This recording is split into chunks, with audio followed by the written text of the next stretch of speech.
Mutual funds को लेके आमतौर पर डॉक्टर्स के मन में दो ही डाउट्स होते हैं। एक तो ये समझ कम आते हैं, दूसरा ये रिस्की लगते हैं। लेकिन एज अ डॉक्टर बिना कोई एडिशनल एफर्ट्स के, बिना स्क्रीन पर टाइम दिए हुए, बिना चार्ट्स को देखे हुए अपने पैसों को ग्रो करना चाहते हैं तो म्यूचुअल फंड आपके लिए प्रैक्टिकल ऑप्शन हो सकता है।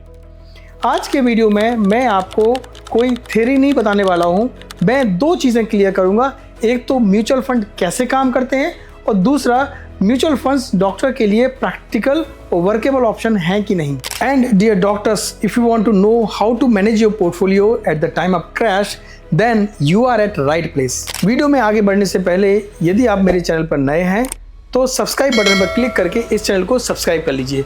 चलिए अब हम समझते हैं म्यूचुअल फंड्स क्या होते हैं। मान लीजिए आप 10,000 रुपये इन्वेस्ट करना चाहते हैं लेकिन डायरेक्टली स्टॉक्स को खरीदने से डरते हैं, तो ऐसे में म्यूचुअल फंड क्या करता है, ये आप और हम जैसे इन्वेस्टर्स के मनी को पूल करता है और इस पूल्ड मनी को एक प्रोफेशनल फंड मैनेजर के जरिए स्टॉक्स, बॉन्ड्स और गवर्नमेंट सिक्योरिटीज़ में इन्वेस्ट करता है। इन सिंपल वर्ड्स, आप और हमारा पैसा एक प्रोफेशनल फंड मैनेजर के जरिए मैनेज होता है। अब हम इसको एक प्रैक्टिकल एग्जांपल से समझते हैं। यहाँ कोई मेरी फंड रिकमेंडेशन नहीं है, आपकी अंडरस्टैंडिंग के लिए एक एग्जांपल है। यहाँ पर आप देखेंगे एक लार्ज कैप म्यूचुअल फंड। यहाँ पर इस म्यूचुअल फंड का एक डेडिकेटेड फंड मैनेजर होता है जो आपके पैसों को डिफरेंट कंपनीज में वेटेज के अकॉर्डिंगली अलोकेट करता है। Here you can see the holdings of this fund. You can see over here holdings of this fund end fund manager market की कंडीशंस को देखते हुए आपके पोर्टफोलियो में चर्निंग भी करता रहता है।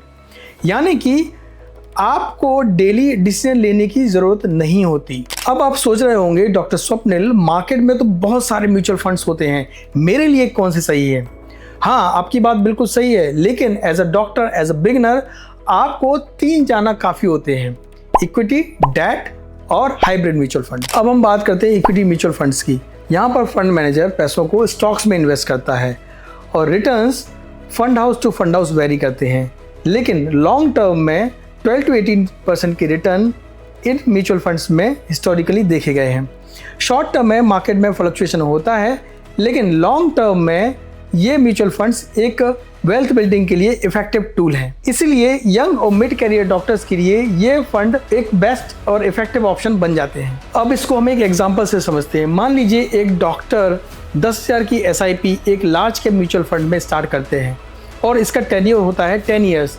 तो 10 ईयर्स में ये आपका इन्वेस्टेड कॉर्पस हो जाता है 12 लाख रुपीज़ और जो फाइनल अमाउंट जो आपको मिलता है वो हो जाता है almost 23 to 24 lakh rupees. Same doctor, same income, but एक डिसीजन अलग होता है अर्ली स्टार्ट करने का। अब हम आते हैं डेट म्यूचुअल फंड में।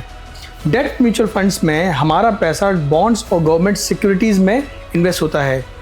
ये mutual funds relatively equity mutual fund से कम रिस्की होते हैं, लेकिन रिटर्न स्टेबल होते हैं।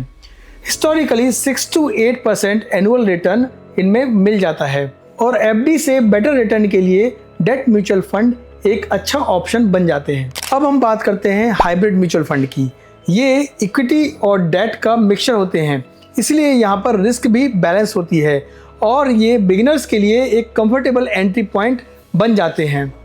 मार्केट शॉक्स के टाइम पर इनमें वोलेटिलिटी कम होती है क्योंकि यहाँ पर इक्विटी और डेट का बैलेंस होता है। इंडिया में FD काफ़ी पॉपुलर ऑप्शन है। आइए हम FD को SIP से कंपेयर करते हैं। अगर आप 10,000 पर मंथ FD में इन्वेस्ट कर रहे हैं तो 6% CAGR से 10 साल के बाद वैल्यू होगी अप्रॉक्सीमेटली 16 to 17 लाख। वही सेम 10,000 रुपीज़ अगर आप लार्ज कैप म्यूचुअल फंड में SIP के थ्रू इन्वेस्ट करते हो तो वैल्यू बन सकती है ऑलमोस्ट 24 लैक्स। डिफरेंस देखिए, 7 to 8 लाख का फ़र्क।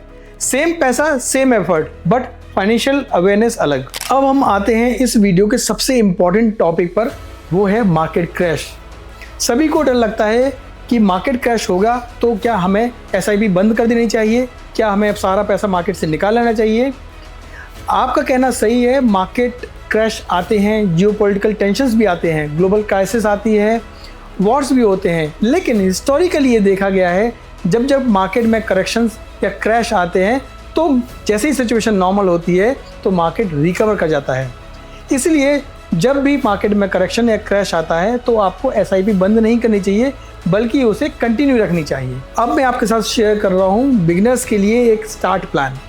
यदि आप बिगिनर हो तो इतना आपके लिए काफ़ी है। एक अच्छा सा diversified equity mutual fund select करो, 10 to 15,000 की एक SIP फिक्स करो और टाइम होराइजन 10 to 15 ईयर्स का रखो और अपने पोर्टफोलियो को साल में सिर्फ एक बार रिव्यू करो। ज़्यादा कॉम्प्लेक्सिटी नहीं चाहिए। याद रखिए, म्यूचुअल फंड कोई शॉर्टकट्स नहीं है, लेकिन डिसिप्लिन डॉक्टर के लिए ये एक long term powerful wealth building tool है।